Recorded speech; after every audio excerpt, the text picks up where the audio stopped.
Welcome to Wife Cheating Story. I hope you have an enjoyable and relaxing time listening. Let's get started. It started on a Wednesday night. I was standing in my kitchen, the overhead light casting a warm glow on the countertop where ripe plantains waited like silent witnesses. I slid a tray of thinly sliced fruit into a pan of hot oil, relishing the rhythmic hiss as each piece met the heat. The familiar aroma of caramelizing sweetness wrapped around me like a comforting blanket, and for a moment I closed my eyes and allowed myself to breathe.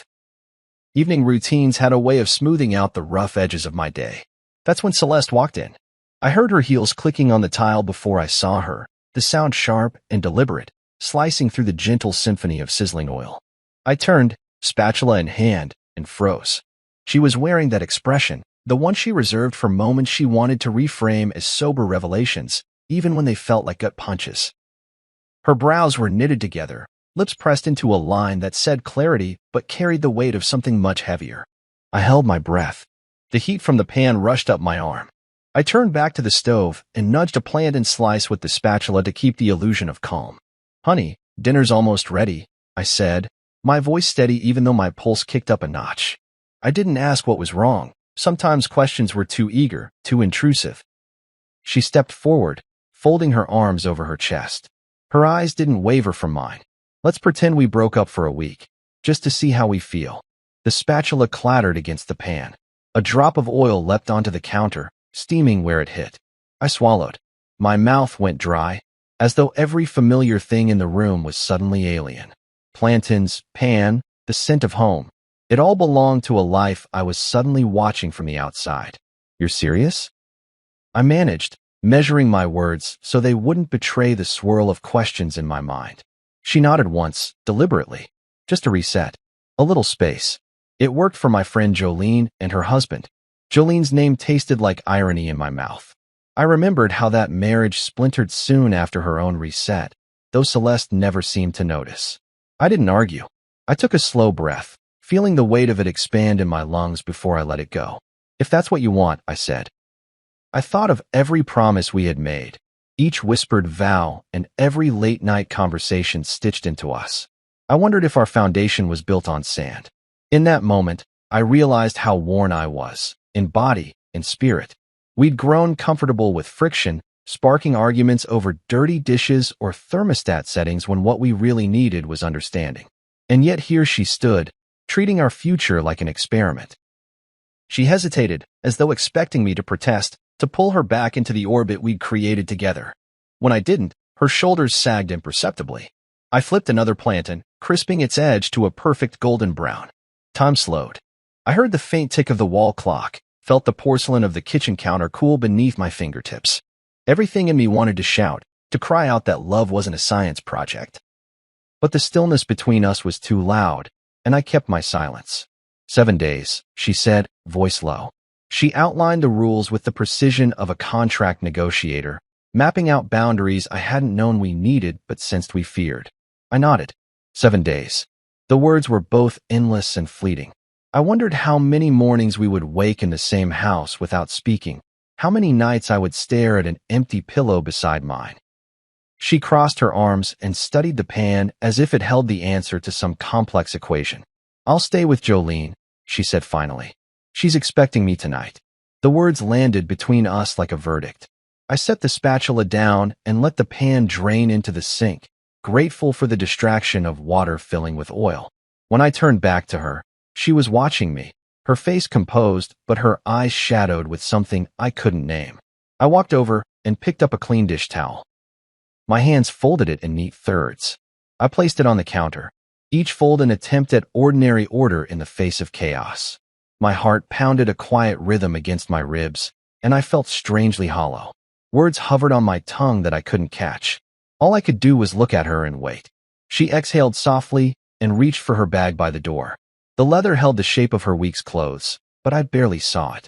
I was too focused on her expression, calm but fractured.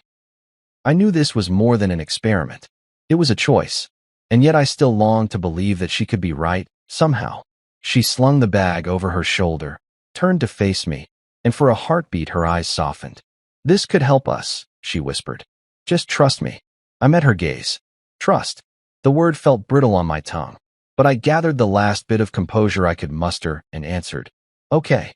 She looked almost disappointed. Day 1. Peace arrived like an unexpected gift, wrapped in quiet and stillness. I woke up to empty sheets beside me, the pillow cool and untouched by body heat. My eyes opened to the soft glow of morning light filtering through the curtains, and I lay there for a moment, letting the absence of her breathing settle around me.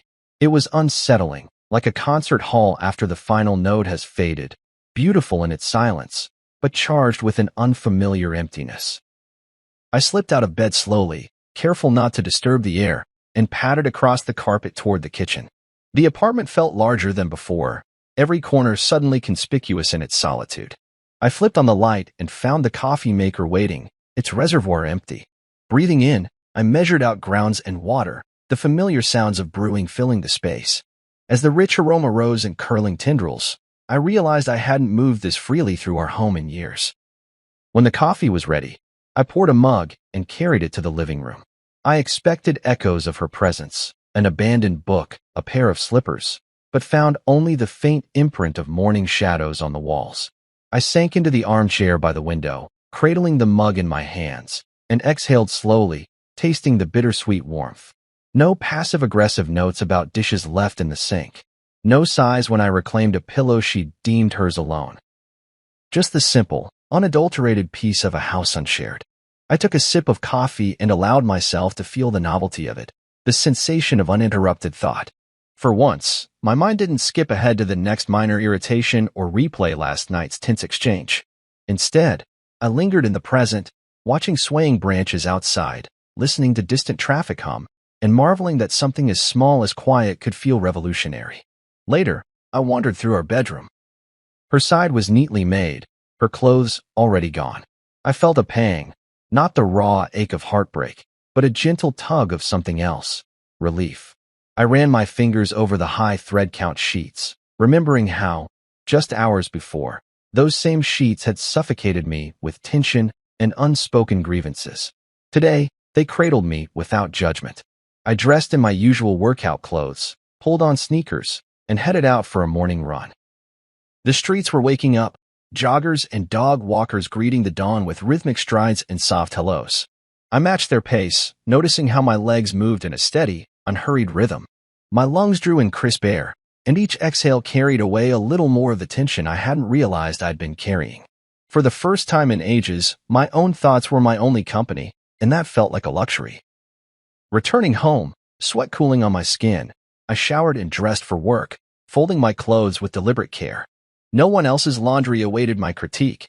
No one else's shirts cluttered the hamper. I packed my bag quickly, enjoying the efficiency of a routine untempered by dispute. At my desk, emails awaited attention, and I dove into work with a clarity I hadn't known in years. Projects moved faster, ideas flowed unimpeded by distractions of relational turbulence. Each completed task felt like a small victory, a testament to focus unfragmented by emotional undercurrents. I glanced at the clock and realized hours had passed with the kind of productivity that felt almost addictive. When lunchtime arrived, I prepared a simple salad and sat at the kitchen island, expecting the ache of loneliness to creep in. It didn't. Instead, I noticed flavors more vividly, the crisp bite of lettuce, the tang of vinaigrette, the satisfying crunch of toasted seeds. I ate slowly, savoring each mouthful without the backdrop of a disagreement or a careless remark. After lunch, I scrolled through messages and saw none from her. The rule was no calls, no texts, unless urgent. I felt pride in my adherence to that boundary. I poured myself another cup of coffee and settled into a chair by the window. Sunlight pooled on the floor, and I watched clouds drift lazily across a bright sky. There was no sense of obligation to explain or justify, no lingering worry about how my words might land. I was simply present with myself. By mid-afternoon, an unexpected calmness had settled into me. I realized how much of my life had been governed by her moods and mine in reaction, oscillating between tension and forced reconciliation. Today, that cycle was suspended. The freedom it brought was not euphoric or giddy. It was steady, like the firm ground beneath a tightrope walker after leaving the rope behind. In the early evening, I decided to walk to the neighborhood park. Trees lined the path, their leaves whispering overhead as a gentle breeze passed through. I spotted an empty bench and sat, taking in the scene. Children chasing one another, runners looping the track, couples strolling hand in hand. I felt neither envy nor bitterness, just a sense of belonging to the broader tapestry of life unfolding around me. When the sun dipped low in the sky, I walked back home, the air cooling against my skin, and reflected on the day. I thought about Celeste, where she was, how she was spending her first night apart from me in years. I wondered if she felt the strange mix of relief and uncertainty I'd experienced this morning. But even that thought arrived softly, without desperation. I acknowledged it, then turned my focus back to the cool dusk air, the quiet hum of city lights flickering on one by one. Back in the apartment, I brewed a cup of herbal tea and carried it to the couch. The pillows were neatly arranged. There was no debate over fluffing or rearranging them to suit someone else's preference. I leaned back, closed my eyes for a moment, and sighed deeply. I realized that I had slept through the night without waking to tension, and I had gone hours without feeling the familiar knot of resentment tighten in my chest. As I sipped my tea, I felt gratitude for that first day of peace, for the clarity it brought. It wasn't a fix or a cure, it was a window, a glimpse into what life could be without constant friction. Tomorrow, the real test of this separation would begin. Whether I could hold on to this equilibrium or whether the absence of her presence would reveal new challenges. But tonight, I allowed myself to rest in the stillness, to appreciate the rare gift of peace earned not through compromise or conversation, but through honest separation. I set the empty mug on the side table, turned off the lamp, and walked to the bedroom. I slid under the cool sheets, the bed welcoming me without question or expectation. As I drifted towards sleep, I carried with me the memory of a day unbroken by conflict, a day that reminded me how much I had given away in the name of compromise, and how much I had left to discover when I reclaimed my own space. Tomorrow would bring its own challenges, but for one miraculous day, I had peace. And that was enough. By day 3, the routine of separation had settled around me like an old coat. Comfortable in its predictability, even as it accentuated the hollow where Celeste once belonged. My mornings began with the quiet hum of the coffee maker rather than the soft murmur of her sleepy voice. My bed remained undisturbed on one side, the sheets neatly tucked where she no longer kicked them off in restless dreams. Work felt sharper, more insistent. Deadlines and deliverables occupied my mind, leaving little room for longing. I slipped into a rhythm where every action felt deliberate, as if I were reacquainting myself with life one small choice at a time. That afternoon, I broke from routine for a simple lunch. I reheated leftovers in the microwave, then carried my plate to the balcony. The city stretched out below, a tapestry of concrete and motion, punctuated by the distant chatter of passers-by and faint car horns. I ate slowly, savoring each bite as though it were proof of my renewed autonomy. There were no interruptions, no casual remarks about my fork usage or the lack of seasoning. Instead, there was only the food, the air, and the sharp clarity I'd begun to crave. After lunch, I reached for my phone almost reflexively, then remembered the rule: no calls, no texts, unless urgent. I set the device face down and walked away, resisting the urge to seek news of her whereabouts. Loneliness stirred, but I reminded myself of the lesson in boundaries. If I truly wanted to discover how I felt, I needed to uphold the conditions we'd agreed upon. Later, while waiting for the elevator, I checked Instagram. My thumb hovered over the app icon before I unlocked my phone. Scrolling had been harmless, until it wasn't. There, in my feed, was a photo that landed like a brick in my chest. Celeste, curled into the chest of a man I didn't know, on a plush white couch. She wore a soft smile, eyes closed in what looked like contentment. His arm was draped around her waist, fingers splayed in an intimate hold. They fit together in the image, two puzzle pieces I hadn't realized were missing from my own life. The caption beneath the photo read, "Sometimes the universe gives you exactly what you need." Beneath her smiling face, I saw a world I'd never been invited to join. Despite every pang of betrayal, my reaction was strangely muted. My heart didn't pound. It didn't ache. It simply froze, as though the image were a photograph of someone else's life. Cold clarity edged through me.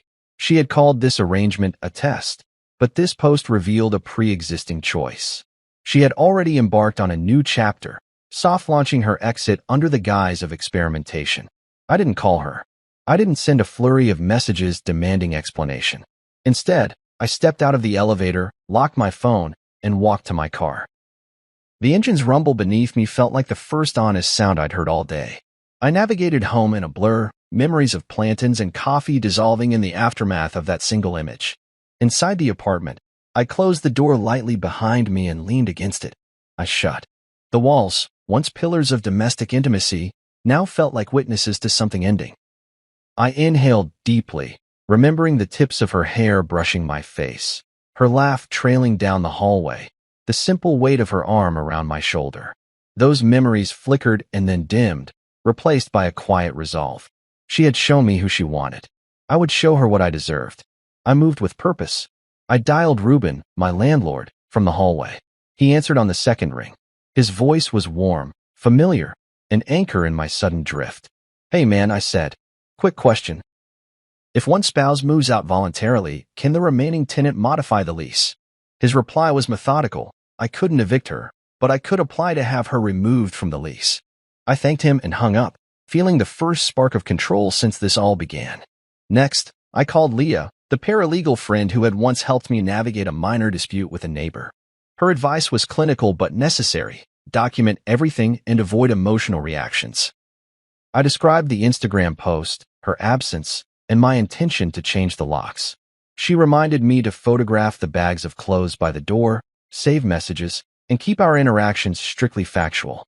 I made mental notes, gratitude warming my chest like the morning sun. I retrieved 2 large duffel bags from the closet, her jeans, sweaters, sneakers already sorted, and loaded them by the front door. Each item felt like a relic of a story I was choosing to close. With the bags in place, I fetched the spare keys and changed the front lock in 3 deft turns. Cold metal clicked into place, and I inhaled the metallic scent of finality. The old key no longer fit. The lock no longer invited her back in. I stepped away from the door and let the silence wash over me. The apartment felt empty, not because of her absence, but because I had removed her access. It belonged to me now, free from games disguised as tests. I dipped into the kitchen for a drink. Something smooth to mark the occasion and carried it to the couch. The cushions welcomed me without comment. I raised the glass and allowed myself a small toast, to honesty and boundaries, to truth without theatrics. My phone buzzed before I could sip more than a few drops. I glanced at the screen. "Celeste, where are you? What the hell? We're just on a break." My chest tightened at her words, but I didn't respond. The silence between us answered more clearly than any message could. She had made her choice. I had enforced mine. That night, I lay in bed alone, the lock's click still echoing in my mind. The space beside me felt spacious rather than empty. I closed my eyes, tasting the residue of the day's revelations. I had resisted the impulse to confront her, to beg for clarity. Instead, I had moved with intentional calm, establishing a boundary she couldn't ignore. As sleep came, I carried the image of that Instagram post in my mind, but not as agony. It was a lesson. I had passed the real test by refusing to play along. She had tested our love. I tested mine by choosing self-respect over desperation. In the darkness, I felt lighter than I had in months. Tomorrow would bring its own challenges, but I had already learned what mattered. Actions, not words. And I had chosen mine. I didn't call her. I didn't send a barrage of frantic texts demanding explanations or apologies. Instead, I sat at my kitchen table, the afternoon light slanted across the surface, and let the quiet between us speak for both of us. It was a deliberate silence, one I had cultivated through 2 days of absence, and it felt powerful, like an unspoken decree that I would no longer be swayed by words wrapped in excuses. I poured myself a glass of water and inhaled deeply, feeling the cool liquid steady my racing heart. Emotions churned beneath the surface: betrayal, anger, sorrow. But I refused to let them cloud my judgment. This was no time for drama. Actions, not words, would write the next chapter of our story. I stood and crossed the living room to my desk, where a stack of mail lay unattended. Among benign flyers and credit card offers, I found what I needed: the lease agreement I'd signed with Celeste 6 months earlier. I flipped through the pages, noting her signature alongside mine, and felt a surge of resolve. This document represented our shared commitment to a home built on trust, and she had broken that trust. If she wanted to play games, I would respond with legality and principle. I grabbed my phone and dialed Ruben, our landlord, and the only other person with a key to our apartment. His familiar voice greeted me on the 3rd ring. "Hey, Theo. What's up?" I cleared my throat. Ruben, quick question. Celeste moved out voluntarily. No formal eviction notice or anything. Can I apply to have her removed from the lease? There was a brief pause, then his tone grew measured. If she moved out and didn't object to you handling the lease, yeah, you can request a modification. You can fill out the necessary paperwork. I'll back you up. But she has to sign off, or the court will look for her consent. Understood, I said, jotting down notes. I want to keep things clean and legal. No surprises. He chuckled, but I heard the seriousness underneath. I'll send you the forms tonight. Fill them out and return them, and I'll handle the rest. After thanking him, I hung up and sat back. The first step was in motion. I felt the tension in my shoulders ease slightly. Clarity was a bomb. Words had failed me, but the law would not. Next, I called Leah, the paralegal friend I'd confided in during happier times when we'd laughed over coffee about my budding career and her courtroom dramas. Her empathy was matched only by her pragmatism. She answered on the first ring, her voice warm but businesslike. Theo, you sounded urgent. Everything okay? I described what I'd seen on Instagram, Celeste's declaration of exactly what you need, and my plans to secure the lease. I spoke succinctly, leaving out rage and hurt. I needed her professional counsel, not her sympathy. Leah sighed softly. I'm sorry you're going through this. Document everything, screenshots of the post with timestamps, any messages she sends, the bags by the door. Keep emotions out of it. If you stay calm and factual, it strengthens your position. I nodded, though she couldn't see me. I thought so. I want to avoid drama. What about locks? If you're on the lease solo after the modification, you can change the locks. Until then, you risk a dispute if she claims she wasn't properly removed. We discussed timelines and paperwork, and she agreed to review everything before I submitted it. Hanging up, I felt the reassuring click of strategy snapping into place. With legal and personal preparations underway, I turned to the final, most tangible gesture, reclaiming my home. I retrieved 2 duffel bags from the closet and began filling them with Celeste's clothes. Jeans I'd hated folding, sweaters I'd admired in cooler months, shoes I'd always found too delicate for my rough and tumble life. Each item carried a memory, but I treated them like evidence, not relics. I moved methodically, one shirt at a time, one folded stack at a time. I paced myself, letting each movement ground me in purpose rather than pain. Carrying the bulging bags to the entryway, I placed them by the front door.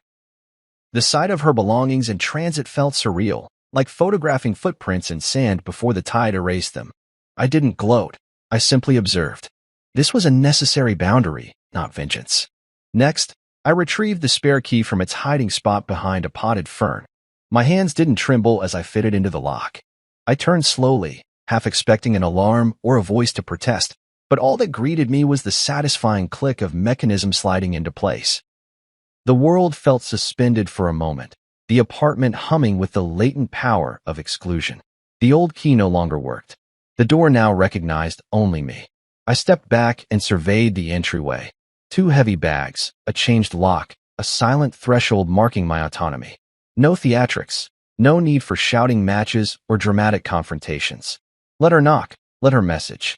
The boundary was clear. I moved to the living room, sat on the edge of the couch, and let out a breath I didn't know I'd been holding.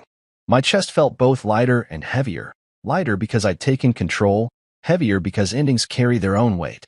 I reached for my phone and bookmarked the screenshots Leah had told me to gather, then opened my notes app and began typing a list, forms to fill out, evidence to save, next steps for court filing. Structure was my refuge. An hour later, I brewed a pot of strong coffee. The rich aroma filled the apartment, grounding me in the steadiness of routine.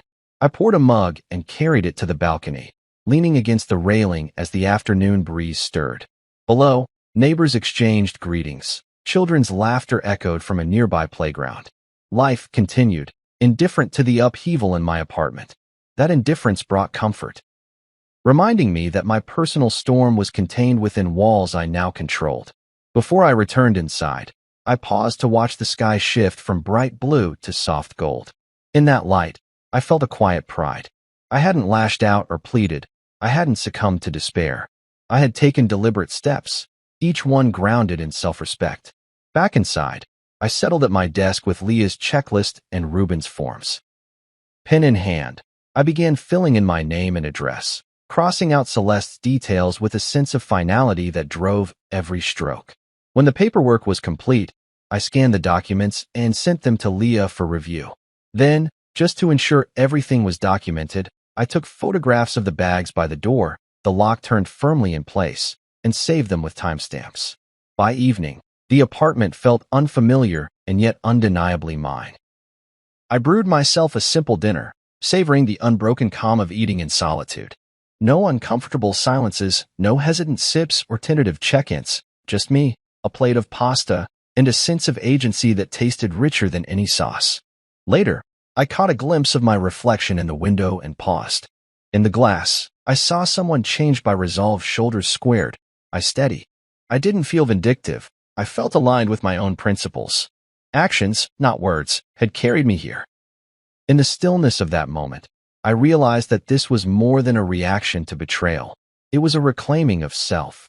I turned away from the reflection and walked toward the bedroom, the soft carpet welcoming each step. Under the dim glow of the bedside lamp, I set my mug on the nightstand and lay down. As I closed my eyes, the challenges ahead no longer loomed like dark clouds. They lined up like stepping stones.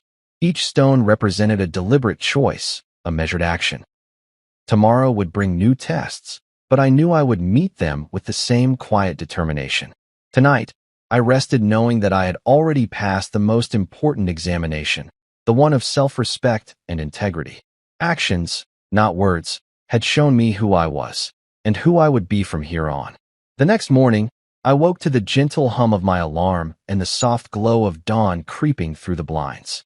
My body felt surprisingly rested, perhaps the most rest I'd had in months. And as I stretched beneath the crisp sheets, I reminded myself that today was day 5 of our break. I rose, swung my feet onto the floor, and padded into the kitchen, where the kettle hissed alive. Steam curled from the spout as I measured coffee grounds into the French press, and for a moment, I let the ritual center me.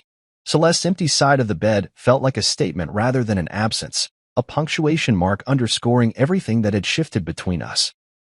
I didn't miss the half-empty pillow or the stray hairs in the sheets. Instead, I felt a sense of solidity, as though my life no longer depended on someone else's footsteps in the hallway. I poured myself a mug of dark, strong coffee and carried it to the living room, where sunlight spilled across the sofa. I perched at the edge, cradling the warmth in my hands and watching the city awaken through the window.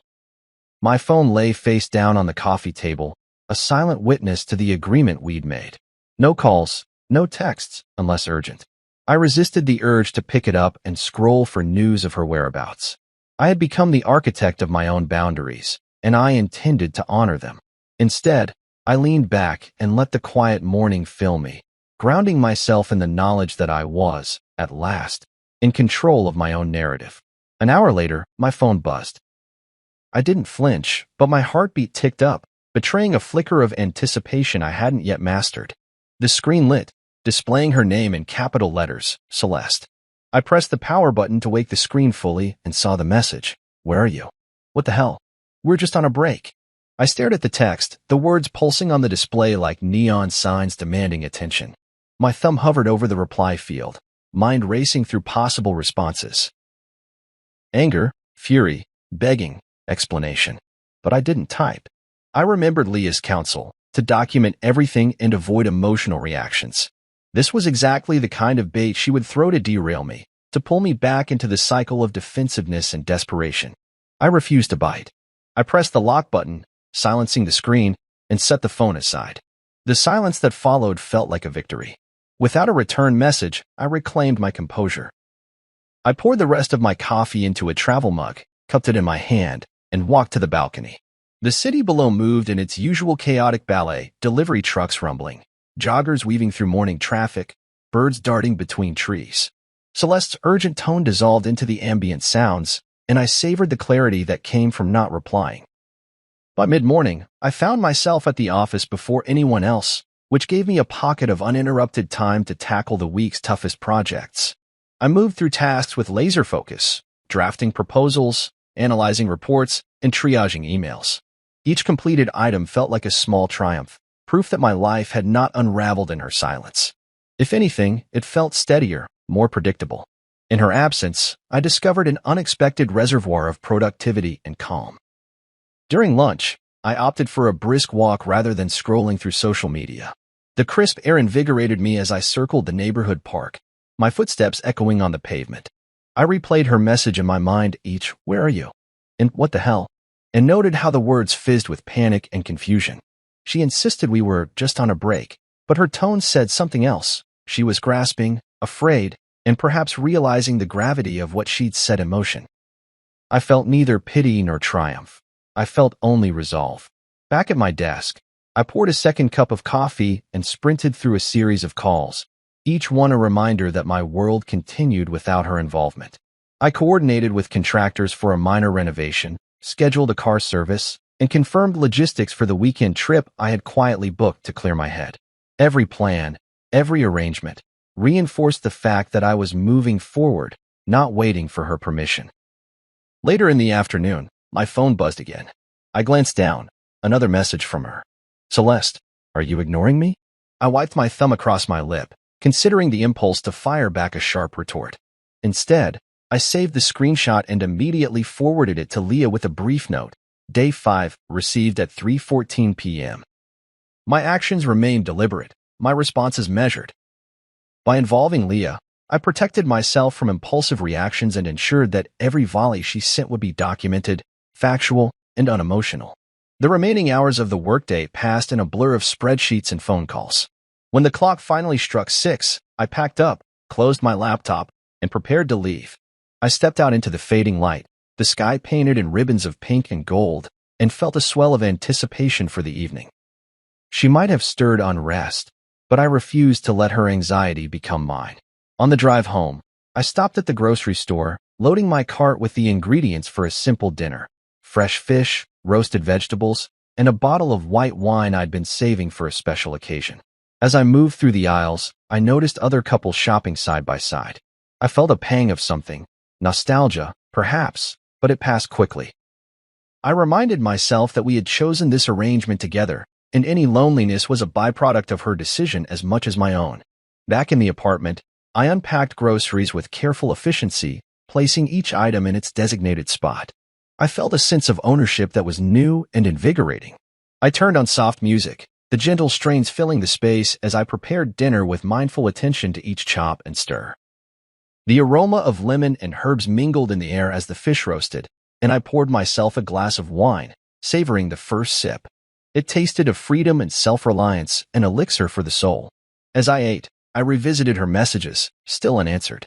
I didn't deride her desperation or mock her confusion. Instead, I observed her words with an analytical mind and a calm heart. She wanted to pull me back into the narrative she'd written, but I had a story of my own to tell. One of self-respect and intentional living. By the time I cleared my plate, darkness had settled outside, and city lights twinkled like distant stars. I rinsed dishes, dried them, and set them away without a second thought. Then I returned to the living room, poured the last of my wine into my glass, and curled onto the sofa with a book. The world she had spun, the one where pauses could become permanent breaks, had no power over me tonight. Late, I placed my phone on the coffee table, face down as always, and slid into bed. The mattress shifted beneath me, and I closed my eyes, feeling the steady rise and fall of my own breath. Tomorrow would bring more messages, more tests disguised as outreach, but I welcomed them. Each one was an opportunity to reaffirm my boundaries, to document her choices, and to live by my own. In the hush of the night, I found a quiet triumph. Her questions would no longer dictate my heart's rhythm. I had crafted my own cadence, and it sounded like peace. She returned 2 days later, her small frame rattling against the door as she pounded until my hand hurt from knocking. When I opened it, I saw the storm in her eyes, swollen lids, mascara tracks cutting black rivers across pale cheeks, lips quivering with a tremor that said more than her words ever could. Her hair was mussed, a few strands plastered to her forehead from frantic pacing, and her shoulders shook with sobs she could barely contain. I didn't mean any of it, she stammered, voice cracking like thin ice underfoot. It was just a test. I never slept with him, I swear. She reached toward me, fingers trembling, brushing my sleeve like a drowning person grasping for a lifeline. Kellen's just a friend. We were talking. That's all. I held the door open, but we both knew she couldn't come in. Behind me, the apartment felt secure, walls standing firm. I took a steady breath. I'd spent the past days cataloging her every move, texts, screenshots, timestamps, and I'd drawn my boundary. Nothing she said now could erase the truth I'd uncovered. I don't doubt you saw him, I said quietly, voice measured. But you didn't see us. You never wanted to see how we feel. You wanted to see if you could get away with it. Her shoulders slumped as though the weight of my words broke something inside her. She blinked rapidly, as if trying to clear away the realization.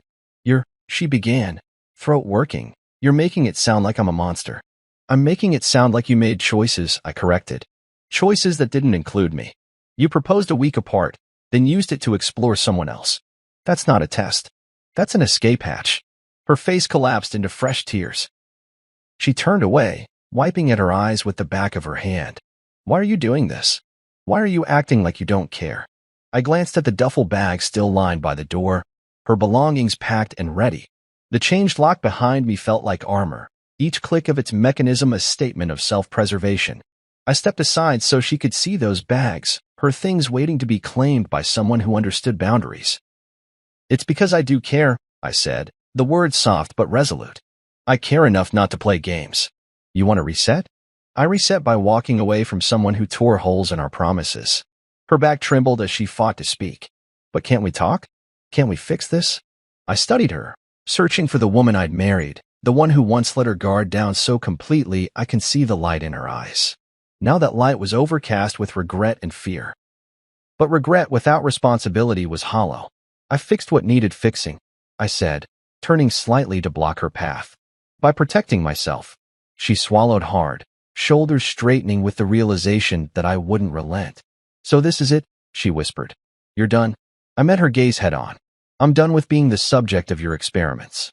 The words hung between us as she closed her eyes, a single tear escaping to trace her cheek. She looked so small in that moment. Frightened, exposed, but I felt no pull to rescue her. My empathy was tempered by self-respect. She took a hesitant step back. I don't know what to say. You don't have to say anything, I replied. Just understand. I passed her so-called test by refusing to be the pawn. Her lips parted, then closed, as though she'd rehearsed 100 apologies and found them all inadequate. At last, she turned and picked at the hem of her shirt, the motion shy and tentative. She didn't reach for the handle. She didn't ask me to let her in. She just stood there in the threshold, a silhouette of regret. I'm sorry, Theo, she murmured. The name sounded strange on my ears now, weightless without the intimacy it once carried. I gave her a small nod, both acknowledgement and release, then stepped aside so the door could close without a confrontation. She didn't hesitate this time. The door swung shut on a chapter of our lives we would never reopen together. I leaned against it, listening to the retreating click of her footsteps on the hallway floor. Behind me, the apartment settled into its familiar quiet. I closed my eyes and felt the lock's cold metal under my fingers, a solid promise that I had chosen myself. Alone again, I let out a breath I hadn't realized I'd been holding. The room felt free, buoyed by the knowledge that I had passed the test of my own worth. And in the hush that followed her breakdown, I discovered something new. The strength to rebuild. The moment the door clicked shut behind her, I felt a tension lift from my shoulders, as though the walls themselves were relieved to have my full attention once more. I stood in the silent hallway for a heartbeat before turning and stepping back into the apartment, where every item felt charged with meaning. The duffel bags by the door, the changed lock, the empty spaces on the shelves all bore witness to choices made. Choices I refused to undo. I didn't have to wait long. She returned minutes later, refusing to be silenced by steel and concrete. First came the tears, those raw, jagged droplets that tracked down her cheeks with an almost desperate urgency. Her sobs rattled through my chest when she confronted me in the living room, voice thick with recrimination. We're married, Theo. You can't just lock me out because I tried to shake things up. Her words hit me like stones, heavy and punishing. I watched her tremble, arms crossed to hold together the pieces of her composure. Her mascara traced dark lines down her face, and I could see how grief and anger warred in her eyes. But I didn't soften. Empathy might have been my impulse once, but now I remembered that empathy without boundaries was what brought me here. I squared my shoulders and met her gaze. You didn't shake things up, I said, voice calm but firm. You blew them up. You lied. You cuddled up with another man 3 days in. You didn't want to see how we feel. You wanted to see if you could get away with it. Each word landed with deliberate care, the click of intention echoing through the room. She flinched as though struck, and for a moment I feared I'd gone too far. But I held my ground. Her face contorted in rage, as though she fought to contain a storm within. You don't get it, she spat, voice cracking. Her fingers curled into fists at her sides, trembling with indignation. You think you're so perfect, so above reproach, but you don't know anything about what I needed. I needed space. I needed clarity. Clarity? I interrupted softly, the single word a scalpel. Clarity doesn't look like betrayal. It doesn't look like public declarations and secret rendezvous. It looks like talking. It looks like honesty. Not this charade you called a test. Her chest heaved. She took a stumbling step forward, hair swinging across her face. You think you're better than me? You think I wanted any of this? Her voice twisted with desperation, and I saw the vulnerability beneath the fury, fear that she had shattered something she couldn't repair. I exhaled, letting the energy drain from my body. I wanted to reach out, to comfort those tears, to tell her I understood her pain. But I had reached that turning point where compassion without reciprocal respect only hurt me more. I do know fear, I said gently. Fear of being unwanted. Fear of being replaced. But I learned something this week. I'm worth more than being someone's experiment. I'm worth honesty, even if it hurts. She blinked, confusion flickering across her features. She opened her mouth as though to argue, then closed it, as though realizing her words offered no refuge. The weight of my truth settled between us, heavy enough to silence her rant. In that hush, I saw her armor crack, glimpsed the regret she refused to fully acknowledge. I didn't mean to hurt you, she whispered finally, the words fragile. I could feel the shift in her posture, the way her fists unclenched, shoulders slumping as if admitting defeat. It was the first step towards something neither of us could yet name. I thought this would help us. It didn't, I said, stepping aside so she could see the bags by the door, as if they were footprints marking the boundaries I had drawn. I'm not here to play games, Celeste. If you want to be in my life, you have to respect my boundaries and treat me as an equal partner, not a pawn. Her lower lip trembled, and she swallowed hard. She took a tentative step forward, then halted, uncertainty warring with resolve. I remained still, offering no invitation, only space for her to choose. She exhaled, a single, trembling breath, and turned away. As the door closed behind her again, sealing the space between us, I felt a profound finality. The chapter we shared had ended. In its place lay the promise of something new, either a rebuilt partnership founded on genuine respect, or two separate lives shaped by lessons learned. I walked to the window, gazed out at the city lights, and understood that some tests you pass by simply refusing to play. Rewriting the lease felt like the final stroke in a long, silent battle. I sat at the kitchen table, the modified lease and Ruben's forms spread before me like blueprints for a new life. The ink of our former signatures stared back at me, reminders of the trust that had unraveled faster than I could have imagined. With deliberate care, I crossed out Celeste's name, careful not to cheat the lines of the printed page. Each strike carried weight, a declaration that this home would now rest solely on my shoulders, with no room for the betrayal she had orchestrated. Leah had told me to remain calm, that my emotional detachment would bolster my case if she chose to dispute the modification. I felt the truth of that advice in my fingertips as I signed my name beneath the revised clause, the pen's scratch echoing in the hush of the apartment. It was a small sound, but to me it resounded like victory.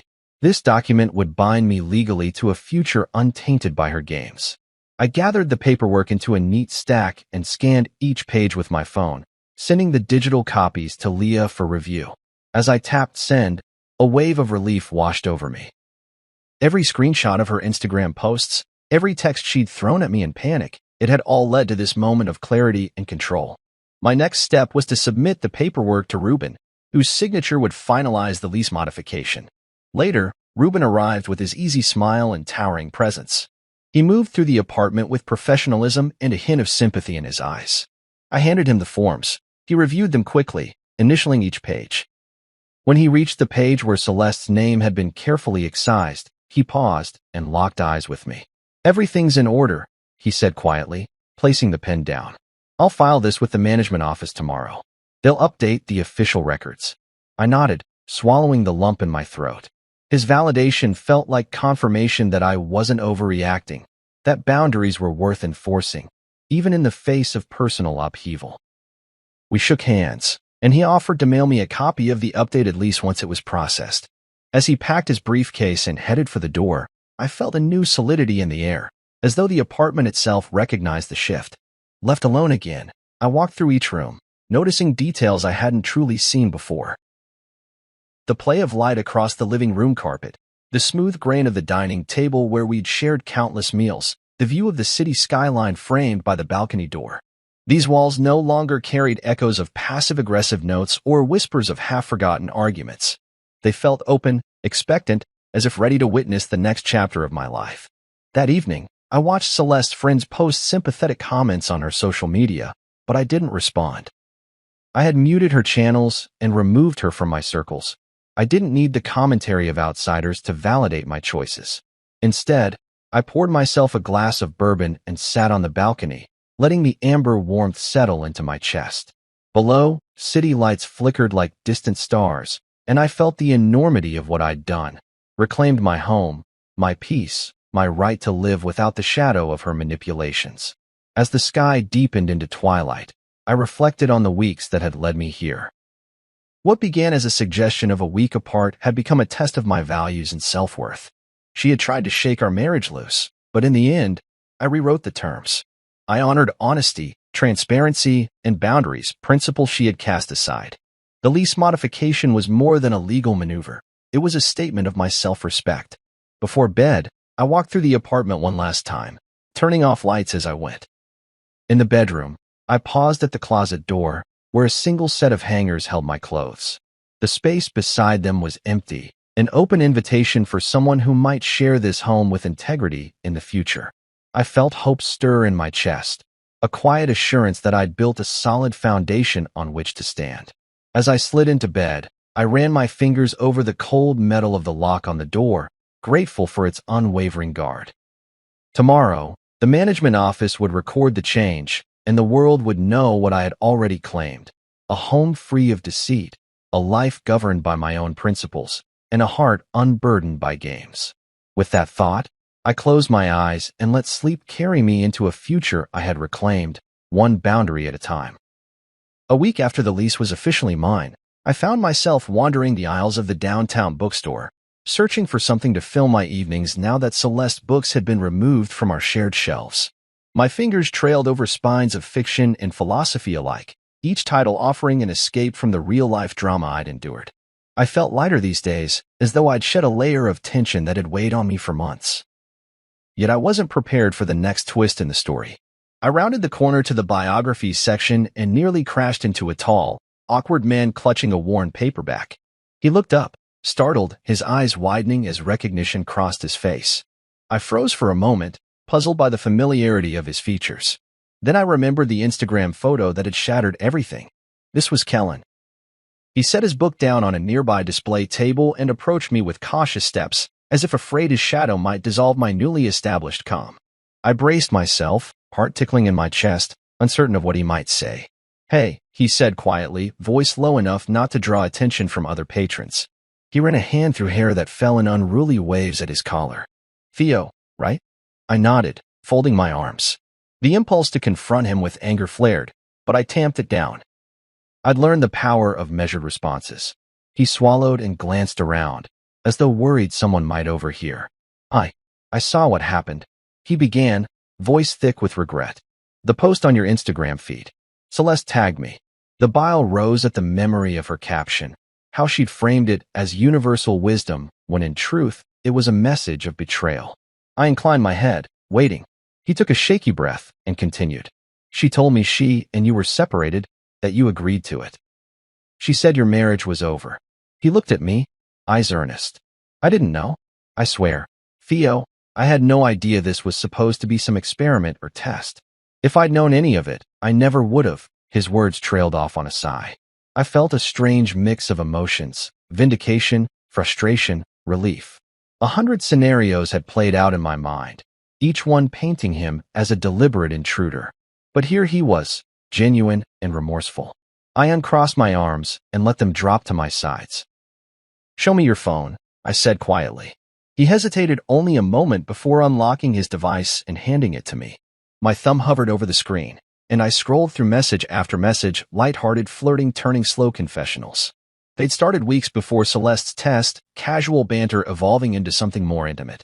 It was a soft launch of their affair, carefully orchestrated. He watched me, head bowed. She told me she was miserable, that you both needed space. She said you agreed to see other people. I believed her. I thought everything was done. I handed his phone back, seeing the weight in his shoulders. She lied, I said simply. She used my agreement as cover to set this up. I was never told the whole truth. He nodded, shame flickering across his face. I'm so sorry, man. I wish I'd known. I hate that I hurt you, even indirectly. I closed my eyes, inhaling deeply. In that moment, I realized how much power I'd regained over my own life. Celeste's manipulation had failed to break me. This encounter only underscored my resolve. Thank you for telling me, I said, surprising myself with the calmness of my tone. And for being honest now. He managed a small, grateful smile. I owe you that at least. I stepped back, feeling the tension drain from my limbs. The bookstore's muted lighting and the gentle murmur of other customers created a backdrop of serenity I couldn't remember feeling in our home before all this began. I'm going to the cashier, I said, gesturing toward the checkout stand where a stack of books waited. I'll see you around. He nodded, and I turned away, picking up the novels I'd selected earlier. I made my purchase in silence, the transaction smooth and unhurried. As I stepped outside into the crisp autumn air, I felt the world open before me, a network of possibilities untainted by Celeste's games. For the first time since she walked out of my life, I felt free to chart my own course. I tucked the new books under my arm and began the walk home, each step lighter than the last. The encounter with Kellen had given me closure, confirmation of the deception, validation of my boundaries, and an unexpected ally in someone who genuinely regretted his part. By the time I reached my apartment door, the sky had shifted to dusk, the first stars winking into existence. I unlocked the door with ease, greeted by the familiar quiet and a space that was unquestionably mine. I placed my purchases on the coffee table and sank into the sofa, feeling a profound sense of relief wash over me. In that moment, I understood the truth of my journey. This wasn't about testing our love or proving loyalty. It was about uncovering the reality behind a facade and rewriting my own story. And as I settled back with the pages of my new book, I felt lighter, unburdened, and ready to embrace whatever came next on my own terms. I moved into my new apartment 3 months after modifying the lease. It was half the size of the old place, but the sunlight streaming through tall windows made it feel twice as large. The first morning I woke there, I stepped onto hardwood floors still echoing with that satisfying creak, and felt a thrill of freedom I hadn't known in years. No more duffel bags lined the hallway. No locks betrayed the tension we once shared. Instead, I breathed in the quiet promise of possibility and realized that I was finally untethered. My routine settled quickly into peaceful patterns.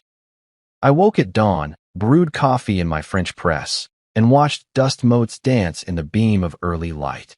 I noted how satisfying it felt to move through my own space, unafraid of triggering silent betrayals or misread signals. With each sip of coffee, I affirmed my decision to draw boundaries rather than plead for understanding. I treasured the way morning rituals became rituals of self-care instead of silent wars of omission. Work reclaimed its rightful place in my life, no longer interrupted by frantic texts or last-minute visits from a wife testing my loyalty. I arrived at the office feeling calm and prepared. My productivity soared as deadlines and presentations once again became my only focus. I found clarity in spreadsheets and creativity in client meetings, discovering that professional achievements could be gratifying without the undercurrent of relational drama. My colleagues noticed the change. I was sharper, more engaged, and noticeably at peace. At lunchtime, I often walked to the park across the street, relishing the independence of filling my own hours. I listened to birds sing through budding branches, felt the warmth of the sun on my skin, and allowed my mind to wander without dragging around the weight of a troubled marriage. I bought sandwiches from my favorite deli, free to choose exactly what I wanted without debating preferences or enduring sidewise glances. I learned to savor solitude as a luxury rather than a punishment.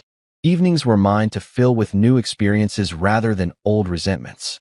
I signed up for a Sunday cooking class, laughing and chatting with strangers as we diced onions and learned to make handmade pasta. I joined a book club at the local library, where I discovered stories that expanded my empathy and reopened my curiosity. I reconnected with friends I had neglected, inviting them to dine on my tiny table beneath a string of cafe lights I installed over the balcony. Each new connection grounded me further in authenticity. Weekends brought spontaneous road trips along the coast, windows down and music up, the salt breeze stinging my face as I navigated winding roads. I stopped at roadside citrus stands, sampling kumquats and fresh-squeezed lemonade, feeling the thrill of adventure without guilt or second-guessing. I camped under the stars, sleeping in a tent that belonged only to me, waking to the soft cries of gulls and the gentle crash of waves miles away. Those trips reminded me that freedom was not just a concept but a lived reality. I thought of Celeste occasionally. Memories surfaced in patches, her laugh at a shared joke, the way she curled into my shoulder on quiet mornings, the comforting scent of her perfume lingering in the air. But those traces dissolved under a new light. The same light that illuminated the foundation she had cracked. I realized that my nostalgia was tempered by the knowledge that her test was never about us. It was about her attempt to reclaim power by breaking what she feared she couldn't control. I refused to participate. News of our breakup reached friends through various channels, social media posts that cast me as the villain or rumors of my callousness. She spun tales of my emotional unavailability while I offered no rebuttal. Instead, I trusted those who truly knew me to see beyond the headlines. I let my absence of drama become its own statement. If silence could speak, I would choose that speech over any protestations. One afternoon, I ran into Kellen, the man from her Instagram post, at a charity fundraiser. We exchanged a polite nod and then spoke candidly about what had happened. He apologized again, genuinely contrite, and I accepted his apology with ease. The finality of that conversation surprised me. I felt no residual anger, only relief that the narrative had been clarified. He and I parted as acquaintances rather than adversaries, both of us freed from her manipulations.